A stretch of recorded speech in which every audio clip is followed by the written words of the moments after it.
Hello and welcome to the F&O Show on Bloomberg Quint Live, India's first digital live streaming business news service. I'm Darshan Mehta. Good morning, Agam. Good morning, Darshan. I'm Agam Bakil. The top headlines at this hour.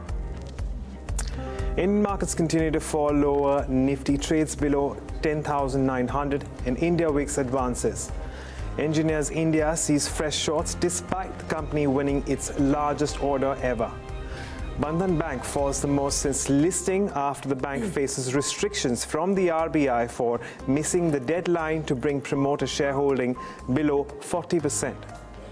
And restrictions on Bandhan Bank has a ripple effect on Kotak Mahindra Bank, which falls the most in almost 6 years. And Vakrangi is down 5% after the Ministry of Corporate Affairs orders a probe into its financials for the last 3 years. Okay, let's take a look at what the setup the F&O markets are indicating at this point of time. No doubt there are fresh short positions that are being taken on the Nifty as well as Bank Nifty. So Qs at this point of time seem to be a weaker end. So the Nifty is down 40 points. Let's pull up the Bank Nifty and see what exactly is happening there. That too is down 185 points. So trading about the 25,000 mark, at least on the futures count that is concerned. All the sectors are pretty much trading with a negative bias currently.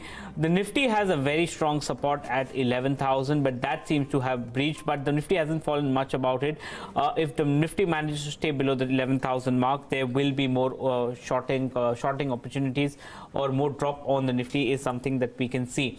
Let's pull up the open interest change today and the total open interest so we can come to know. So as far as you can see, the 10,700 put now has seen the maximum open interest. So the Nifty could potentially go to those levels as per, and that's where support is being seen. 10,000 and call writers are much more aggressive at higher levels. Pull up what's happened in trade today, and you can see what the trend is in terms of open interest change. So this is that was the open interest change. This is where, so 11,000, if you can see, has the maximum open interest at this point of time, 31 lakh shares, and 10,800. So these are the two levels at which you need to watch out for the Nifty. From 11,000 to higher levels, call writers are much more active. Agam, on the stock side, are you seeing anything? Yes, as a matter of fact, we are seeing a lot of traction when it comes to some of these banks that I've mentioned. But let's pull up that list of all those stocks which are seeing an increase in open interest. And Just Dial is right at the top.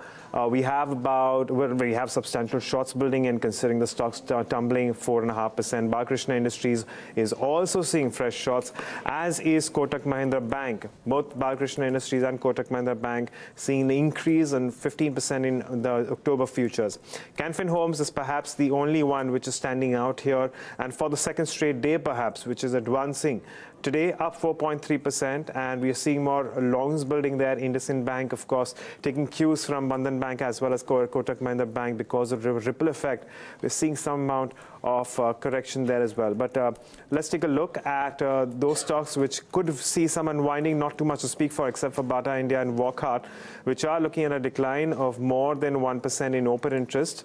But on the whole is not too much to speak for. Well, we're going to be watching out for what happens to some of these large cap banks, as well as, of course, Infibeam, which will remain in focus. But that said, moving on and taking stock of what's happening with BSE, because BSE's commodity derivatives platform opens for trading futures contracts in gold and silver. It will be the first to introduce and to draw more customers to this new segment. The exchange will waive off transaction charges for the first year. To discuss all of this in further detail, joining us now is Ashish Kumar Chauhan, and he's the Managing Director and CEO at BSE. Also, Saloni Dhanuka from our research team joins us to take us through the conversation. Saloni, it's over to you.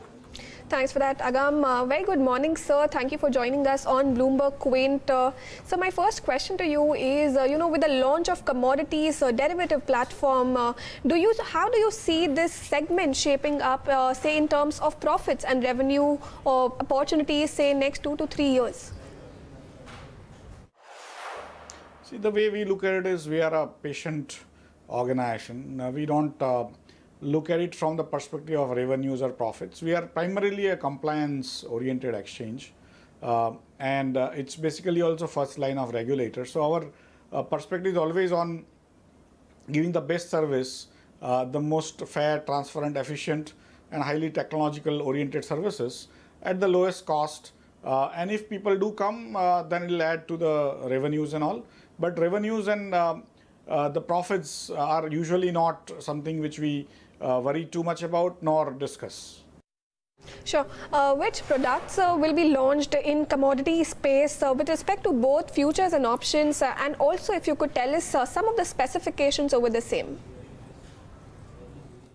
We are going to launch with gold and silver futures. The contract specifications are very similar or almost the same as the ones which already existing exchanges have, including the delivery framework, the lot size, and so on and so forth. So that's our first phase.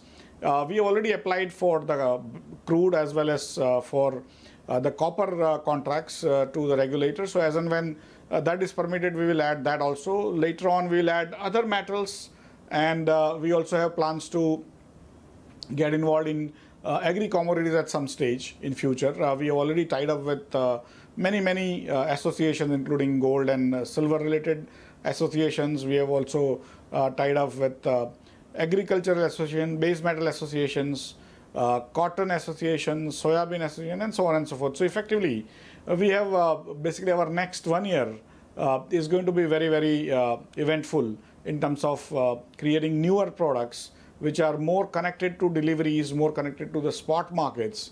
And our eventual hope is to make India a price setter in at least 10 commodities where India is one of the largest producers or consumers or both.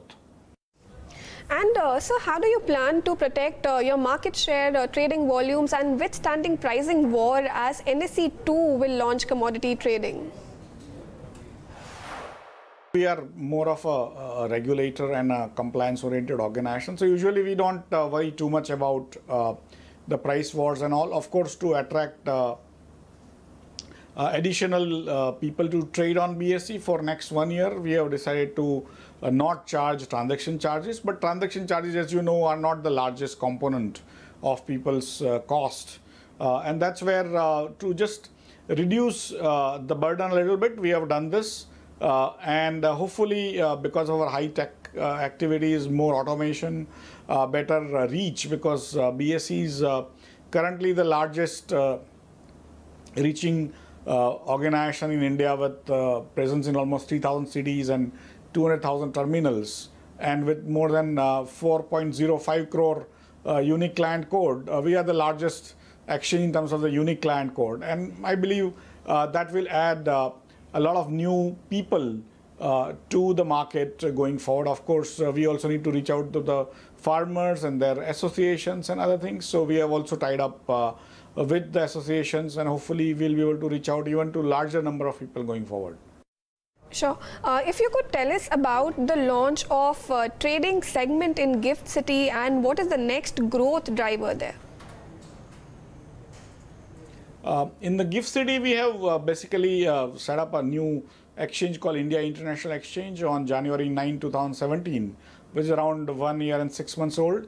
And this week, it has been trading more than $1.5 billion a day, which is like 10,000 crore rupees per day. It has become larger than Dubai Gold and Commodities Exchange. It has become larger than NCDEX, which are much older exchanges. And so, of course, we don't charge today because the competition is not charging in that space. And similarly, in many other areas, we are not charging. But in mutual funds, we have started charging, and that's giving us good results. We are already market leaders in OFS, offer to sell, offer to buy, SMEs, which are all profit-making segments for us. Even currencies, we have become the largest markets, or interest rates and so on and so forth, where again we are reasonably profitable. So overall, most of our new businesses are making profits. Some of the new businesses are not yet matured. We are getting into newer other areas, like getting involved into power trading with PTC and ICC. We have planned for a new exchange. We have applied for it. Similarly, we are also getting into insurance distribution and with EBIX of US. And so effectively, we have many things on our plate, and we think going forward, we will have many new sources of revenue, not only for ourselves, but our members and our ecosystem at large. Sure, sir. Lastly, what kind of participation are you seeing on the delivery side versus what's happening in the F&O market, given the current volatility that we are seeing in the markets? Also, how is the market share panning out for BSE at this point of time? See, basically, in currencies and interest rates, we are the largest markets in many ways.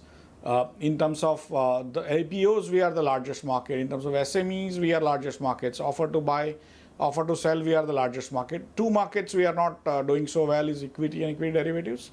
And hopefully we'll be able to sort of score in equity derivatives going forward in GIFT City, where we are larger than the nearest competition by almost 4 or 5 times. And hopefully in the commodities also we'll be able to make some marks. So going forward, it remains to be seen how we are able to attract the newer customers and existing customers to trade on BSE's commodities in near future. Sure. Thank you so much for joining us on Bloomberg Quint. Sir, it was a pleasure speaking to you. So that was the management of Bombay Stock Exchange, confident about launching multiple products across delivery and spot market segment in next 1 year. Back to you guys. Okay, Saloni, we'll watch out for how BSE reacts in trade. But before we get in our guest, the 3 stocks that I will put up, and then Agam will come out with 3 stocks. First stock I want to point out is Engineers India. Has come off the highs of the day after a big gap up opening. It's trading down 2.8%. But the barmaid order is a big order. It's the largest order that the company has gotten. And it was expected to come in last fiscal. Then the management revised it to the 3rd quarter. It's come in much ahead of estimate. So in case there is a bounce back, watch out for Engineers India. The bounce back could be much steeper than what it is. Equitas and Ujjivan are 2 counters. Again, I'm watching out for. They're trading weak in trade. After the Kotak weakness and similar norms, watch out for both these counters. And DLF is continuing to see weakness from highs of over 200. DLF has now come to levels of 150. There is fresh shorting that is happening. So watch out for DLF. Agam, on which stocks are you spotting? Right. So I'm going to start off with Just Dial because we're seeing incredible weakness there. The problem with Just Dial is that it's ever since it's moved below its daily moving averages, crucial daily moving averages, it's continued to fall, just like many other stocks in the broader markets. It's down another 4.5% today, and we're seeing surge in open interest of as much as 22%, a lot of shorts building in there. Considering, and especially Just Dial was one of those few counters in the last week which was holding up. And the other one is PC Jeweler. We all know that PC Jeweler has come off quite substantially from, well, after we've had issues with the auditors and, you know, its connection with Vakrangi. Well, it's come off and it's currently at around 57, but 58, but it's still falling. It's down another 8% right now, and its open interest surging another 5%. So this one is another short that is continuing to build up. And Kotak Mahindra Bank, of course, is the one which has been really under pressure after we've had the directive for Bandhan Bank. Of course, it's recovered from day's lows. That said, we're still seeing a decline of around 4.2% at this point in time, and its open interest has surged by around 15.5%. Well, towards fresh shorts, can we expect more weakness in today's day of trade? Let's wait and watch. But for now, we have seen a little bit of recovery from around the levels of 1,060. It's back near the mark of 1,100. So we'll be watching out for that, Darshan. Okay, so let's get our guest to speak on the F&O trends at this point of time. Abhijit Phatak of Definedge Solution and Chandan Taparia of Motilal Oswal join us on the show. Good morning. Thank you for joining us to both the guests. Abhijit, your view on the Nifty or the Bank Nifty? The series seems to have started on an extremely weak note. Is this series going to be different, or can we see more weakness? Good morning, Darshan. Yeah, there is weakness all around, but I expect Nifty to be taking support near 10,830, 10,850 on the spot.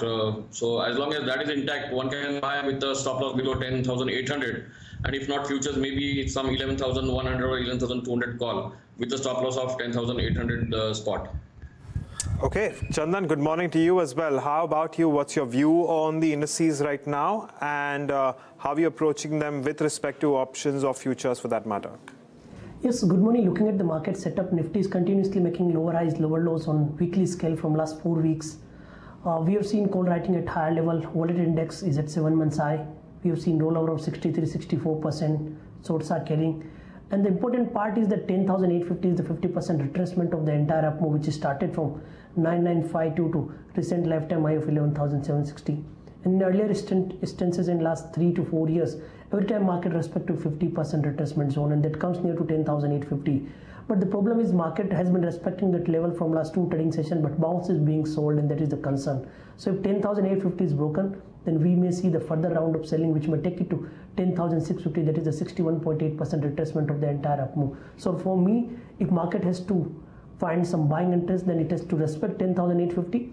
And important part is it has to move beyond 11,000, then only the stability could be there. Otherwise, holding below 10,850 could start the next leg of rally on the downside, which may take it to 150 points on the downside. So my concern is still I'm cautious till the immediate hurdle of 11,000 is not broken on the outside in the market. So my suggestion is don't go aggressive in the market, either go with the spread, go with the protective put strategy, go with the hedging activity in the market. So what strategy individually are you recommending, Chandan? So till market doesn't surpass 11,000 zone, and if it gives the confirmation below 10,850, even I'll go with the buying of 10,800 put, or will suggest to go with the bear put spread of buying 10,800 put and selling 10,600 put. Okay, well, let's talk about stocks then. Abhijit, coming back to you, what stocks are you betting on in today's day of trade? Yeah, one stock which has been showing strength over the last week or so, in spite of the dip in Nifty, is Reliance. So as long as Reliance is about 1230 futures, it can bounce towards 1260, 1270. So any dip towards 1245, 1250 on futures can be used with the stop loss, used to go long with the stop loss below 1230 for targets 1265 and maybe 1275. Okay, and Chandan, your stock-specific strategies? See, talking about the stocks, the broader market is in pressure, but from last couple of days it has been consolidating and few stocks are slightly outperforming. So if someone has to build the long side position, then there are a couple of names from IT, private bank and selective FMCG counter. So looking at the same, selected to go long on HDFC Bank. The stock has recently formed an inside bar and tweezer bottom kind of formation after the weakness of last 7 to 8 weeks. It is also respecting the previous resistance zone, so a role reversal kind of formation. So one can buy HDFC Bank on a small dip with a stop loss of 1975 in the future level and expect an up move towards 2080 to 2100 level. Second trade on the long side will be ITC. The comparatively the stock is holding the major previous support zone. It formed a doji candle just a couple of days back and respecting to 50-day exponential moving average. So here the trade is also on the buy side with stop loss of 292 for an upside target towards 308, 310. And on the negative side, one can look at the Hero Moto and other mid-cap ideas. All right, well, let's talk about a few stocks then. Let's pull up something like a Dewan Housing Finance, because bucking the trend, it's been one of those stocks which have advanced in today's day of trade. Of course, this is likely to do with some amount of covering of the considerable weakness that we saw in Dewan Housing Finance over the last 1 week. It's up 3 odd percent today, and there's 1% increase in open interest. It's currently at around 384. Chandan, what would you do with Dewan Housing Finance at this point in time? In the last week, of course, a lot of these analysts were suggesting to avoid this counter. Would you take any positions in Dewan Housing Finance?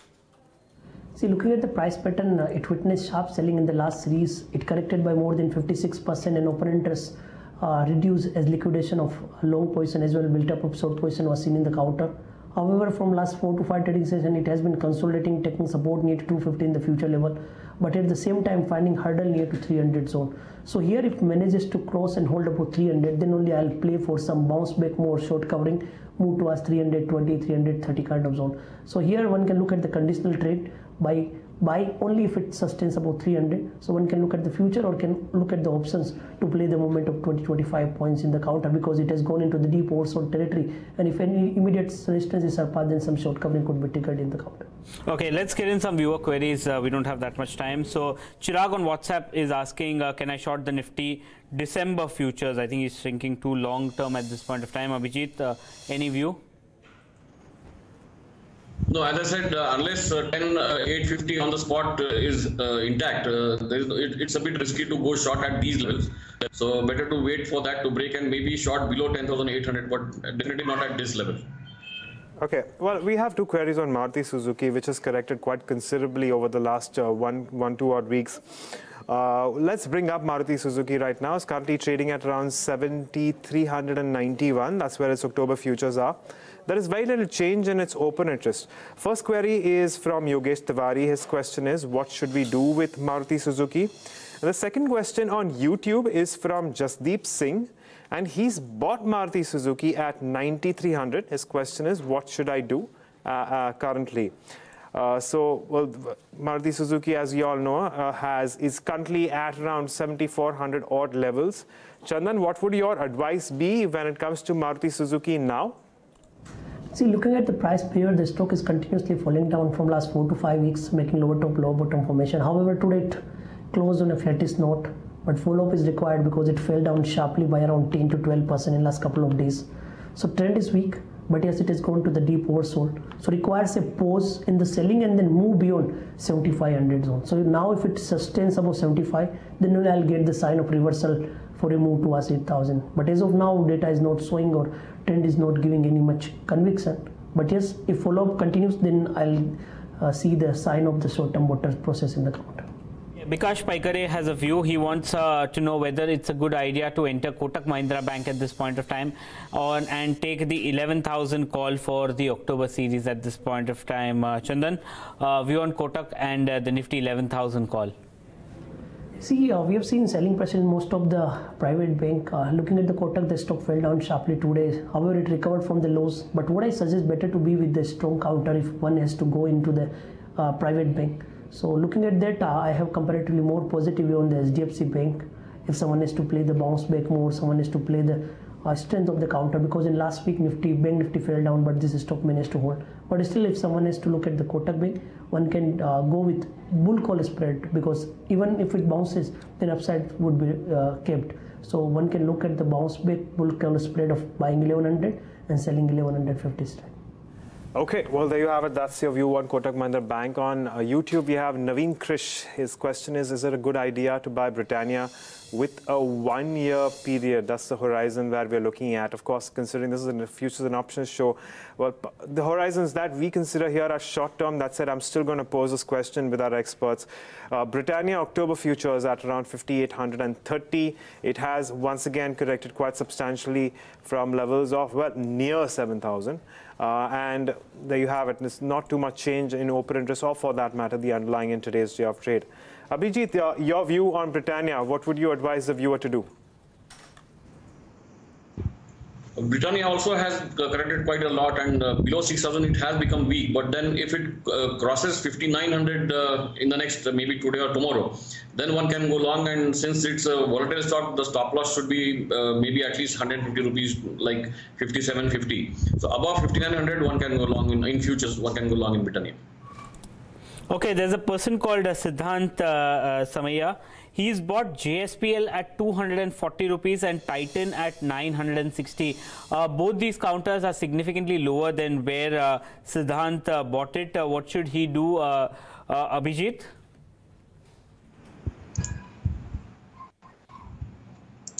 Unfortunately, both of them have corrected quite a lot, so it's difficult. If he's holding futures, I think he should exit any pullback rally, because I'm not sure how long for it to go back to its cost. So I think he should exit on any pullback. I expect, like in most of the stocks in the next few days, so that pullback should be used to exit. All right, well, we move on, and we have Nikhil Raja, one of our regulars. His question is on GAIL, and he wants to know if it is a good time to short GAIL. Well, let's take a look at GAIL. Let's see what it's currently doing. It's at around 385. Can we also take a look at the last 7 days and how it's panned out for GAIL? We have seen some longs building in today's day of trade, considering the underlying is advancing by 1.5% and its open interest is up 5%. But if we can take a look at how it's panned out, it's largely flattish. And it's actually gained from the levels on Wednesday, as you can see on your screen there. So not too much to speak for. That said, I'll take this one up with Chandan. Chandan, GAIL is currently at around 384. Would you recommend and advise the viewer to go short on GAIL? That's the position that he wants to take. GAIL is comparative range-bound counter. We have seen sharp decline of around 900 points in the Nifty and 10% in the Bank Nifty, but this stock is still holding its strength, has been moving in between 365 to 395, 398 zone. So clearly the absence of buying as well as the selling is missing in the counter, but important part is it has been outperforming the broader market. So that is the reason that I'll not going to suggest sell idea on the counter, but yes, if this time if manages to surpass 395, 398, then it can rally to us 420, 430 kind of level, because overall it has been making higher tops, higher bottom formation on the monthly basis. It has been making multiple doses on expiry monthly charts. But yes, buying or decline is being bought. So my suggestion will be comparatively opposite to what the person is asking. Buy on decline one can apply here and hold about 395, 398 can add more position to our 420, 430 zone. Okay, and I think we have time to take just one more query, so I'm going to take it up. We have Rohan K on YouTube. Well, he wants a view on Aurobindo Pharma and levels to watch. Let's bring up Aurobindo Pharma and on your screen see where its futures are currently trading at around 751. That's where the October futures is. Very little change in the underlying or for that matter the open interest. But along with the rest of the pharma pack, Aurobindo Pharma has also been extremely active in the past few sessions. Abhijit, your view on Aurobindo Pharma, what levels would you ask the viewer to keep in mind? Aurobindo Pharma is not yet so weak, so any dip or maybe even here one can go long with the stop loss below 740, and if it crosses 760 it can go towards 775, 780. So 740 can be the stop loss to go long on the futures. Okay. We need to wrap up this edition of the F&O Show. Many thanks to Abhijit as well as Chandan for joining us and giving us their perspective on the market. Up next we get a chat with the management of Infibeam. Stay tuned to Bloomberg Quint. Thanks for watching.